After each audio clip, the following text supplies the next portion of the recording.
Assalamualaikum students. Today the topic we are going to start today is waves and energy. सबसे पहले हम लोग देखेंगे कि वेव्स क्या होती हैं। अगर आम इंग्लिश में आप लोग इसको पढ़ते हैं तो वेव्स हम कहते हैं कि पानी जब बहता है तो वो क्या प्रोड्यूस करता है, वेव्स प्रोड्यूस करता है। तो अगर उसी चीज़ को हम साइंस के अंदर लेके आएँ तो हम कह सकते हैं कि वेव क्या करती है, डिस्टर्बेंस क्रिएट करती है या वाइब्रेशन क्रिएट करती है किसी भी मीडियम के अंदर। ठीक है, चाहे वो वाटर है, चाहे किसी भी तरह की सॉलिड चीज़ है, तो वो क्या प्रोड्यूस करता है, उसके अंदर डिस्टर्बेंस क्रिएट करता है या फिर वाइब्रेशन क्रिएट करता है, जिससे क्या होता है उस मीडियम के अंदर एनर्जी प्रोड्यूस होती है और वो एनर्जी एक जगह से दूसरी जगह पे जाती है। इसमें क्या होता है उनके जो मैटर जिसके थ्रू वो वेव प्रोड्यूस होती है वो एक जगह से दूसरी जगह ट्रांसफ़र नहीं करते हैं, बल्कि वो वेव जो है सिर्फ वो डिस्टर्बेंस जो है वो वाइब्रेशन जो है एनर्जी को लेके एक जगह से दूसरी जगह पे ट्रांसफ़र हो जाती है।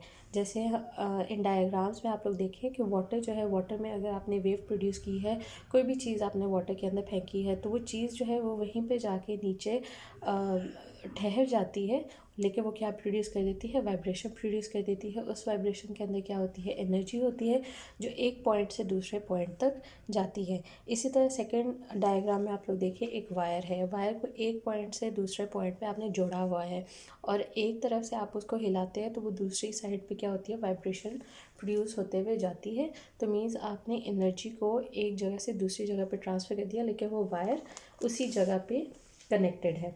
इसी तरह थर्ड अगर आप डायग्राम देखें तो आपने एक स्प्रिंग लिया है, स्प्रिंग में आपने वाइब्रेशन प्रोड्यूस की है।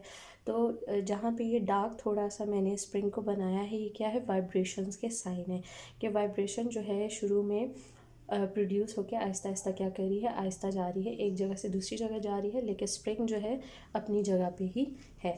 ठीक है, अब यहाँ पे हमारे पास जो समझने वाली चीज़ है वो है वाइब्रेटरी मोशन। वाइब्रेटरी मोशन क्या होती है कि कोई भी चीज़ अगर ऊपर या नीचे मूव कर रही है या फिर बैक फोर्थ अपने मेन पोजीशन के, मतलब एक जगह पे रहते हुए वो क्या करिए, आगे पीछे मूव कर रही है या ऊपर नीचे मूव कर रही है, तो इस मूवमेंट को हम क्या कहते हैं, टू एंड फ्रो मोशन कहते हैं। और इसमें मिडल पॉइंट आप देख लें, मीन इसको मैंने डिनोट किया हुआ है ताकि आप लोगों को अच्छे से समझ आ सके। तो कोई भी ऐसी मोशन जो कि बैक एंड फोर्थ होती है या अप एंड डाउन होती है, बैक एंड फोर्थ मतलब पीछे और आगे की तरफ जाती है, और अप एंड डाउन मीन्स ऊपर या नीचे जाती है, तो वो क्या होती है, वाइब्रेटरी मोशन होती है। इसके अंदर हमारे पास काफ़ी ज़्यादा एग्जांपल्स होती है। अगर आप पानी के अंदर पत्थर फेंकते हैं तो क्या होता है, वो पत्थर नीचे डूब जाता है, लेकिन वो क्या प्रोड्यूस करता है, वाटर के अंदर वेव प्रोड्यूस कर जाता है, वाइब्रेशन प्रोड्यूस कर जाता है। और ये वाइब्रेशन क्या कैरी करती है, एनर्जी, एनर्जी को कैरी करती है और एनर्जी को एक जगह से दूसरी जगह पे लेके जाती है। Now we will study types of waves, कि वेव्स की कौन कौन सी टाइप्स होती हैं। अब टाइप्स जो है ये बेसिकली होती तो 4 हैं, लेकिन हमने इनको डिवाइड किया है 2 कैटेगरीज़ में। कैसे डिवाइड किया है, वेव्स की टाइप डिपेंड करती हैं कि वो किस मीडियम में ट्रैवल कर रही है। ठीक है, या तो वो किसी स्पेस में ट्रैवल कर रही है या फिर किसी मीडियम के अंदर ट्रैवल कर रही है। ठीक है, और सेकेंडली वो किस नेचर में ट्रैवल कर रही है। ठीक है, सबसे पहले हम लोग स्टडी करते हैं कि वेव्स जो है किस मीडियम के अंदर ट्रैवल करती हैं। सबसे पहले ये है कि वेव जो है अगर किसी मीडियम के अंदर ट्रैवल कर रही है तो हम उसको कहते हैं कि वो क्या है, मैकेनिकल वेव है। ठीक है, और ये वेव जो होती है मैकेनिकल वेव, ये वैक्यूम में ट्रैवल नहीं कर सकती है। जैसे साउंड है, वाटर है, ये अगर अगर इनके पास जो है मीडियम अवेलेबल नहीं होता तो ये वैक्यूम के अंदर ट्रैवल नहीं कर सकती हैं। मतलब अगर साउंड जो है, आप किसी ऐसी जगह पे हों जहाँ पे एयर नहीं है, टोटली जो है वो एयर टाइट जगह है, तो वहाँ पे साउंड जो है वो इतनी ज़ोर से ट्रैवल नहीं कर पाएगी। ठीक है, इसके अगर अगेंस्ट में हम लोग देखें, हमारे पास दूसरी जो टाइप है वो है इलेक्ट्रोमैग्नेटिक वेव। इलेक्ट्रोमैग्नेटिक वेव क्या होती है कि ये वैक्यूम में भी ट्रैवल कर सकती है और मीडियम में भी ट्रैवल कर सकती है। और इसके अंदर कौन कौन सी हमारे पास एग्जांपल्स आ जाती हैं, इसके अंदर हमारे पास एक्सरेज आ जाते हैं, लाइट आ जाती है, इंफ्रारेड वेव्स आ जाती हैं, माइक्रोवेव की वेव्स आ जाती हैं। ठीक है, इलेक्ट्रोमैग्नेटिक वेव्स जो होती है वो ट्रैवल करती है with the speed of light, जो कि होती है 300,000 किलोमीटर पर सेकेंड। आप लोगों ने जो है जो याद रखनी है स्पीड ऑफ लाइट वो क्या है, 300,000 किलोमीटर पर सेकेंड। ठीक है, अच्छा इसके बाद हम आ जाते हैं नेक्स्ट पे कि सेकंड हमारे पास टाइप है on the basis of nature. Nature अगर वेव का होगा तो किस तरह का नेचर होना चाहिए, एक हमारे पास है लॉन्गिट्यूडनल और एक है ट्रांसवर्स।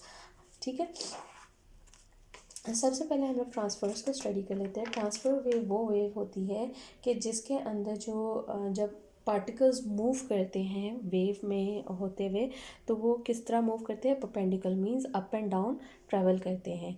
ठीक है, तो इस तरह की वेव्स जो कि ट्रैवल करती हैं perpendicular to the direction of wave, उसको हम क्या कहते हैं, ट्रांसवर्स वेव कहते हैं।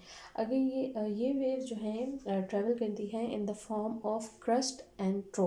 अब ये क्रस्ट और ट्रो क्या है, क्रस्ट और ट्रो वो होता है कि अगर वेव जो है कभी ऊपर जा रही है कभी नीचे जा रही है, उसका मीन पोजीशन जो है उसकी एक ही है, जैसे हम लोग पीछे जो है पहले डिस्कस कर चुके हैं कि मीन पोजीशन होती है और मेन पोजीशन से जो है वो अप एंड डाउन ट्रैवल करता है।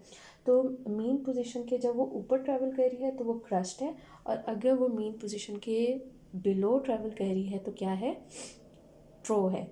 ठीक है, जैसे कि आप लोगों को डायग्राम में भी नज़र आ रहा है। इसकी एग्जांपल्स हमारे पास क्या हो सकती हैं, इसकी एग्जांपल्स हमारे पास हो सकती हैं वाटर की वेव्स हो सकती हैं, स्ट्रिंग की वेव्स हो सकती हैं, और S waves of earthquake. Earthquake जब आता है तो काफ़ी ज़्यादा जो है, एक तो टू एंड फ्रॉम मोशन होती है दैट वो तब होती है जब अर्थक्वेक जो है बिल्कुल नॉर्मल सा होता है, तब टू एंड फ्रॉम मोशन होती है, बैक एंड फोर्थ उसका मतलब है।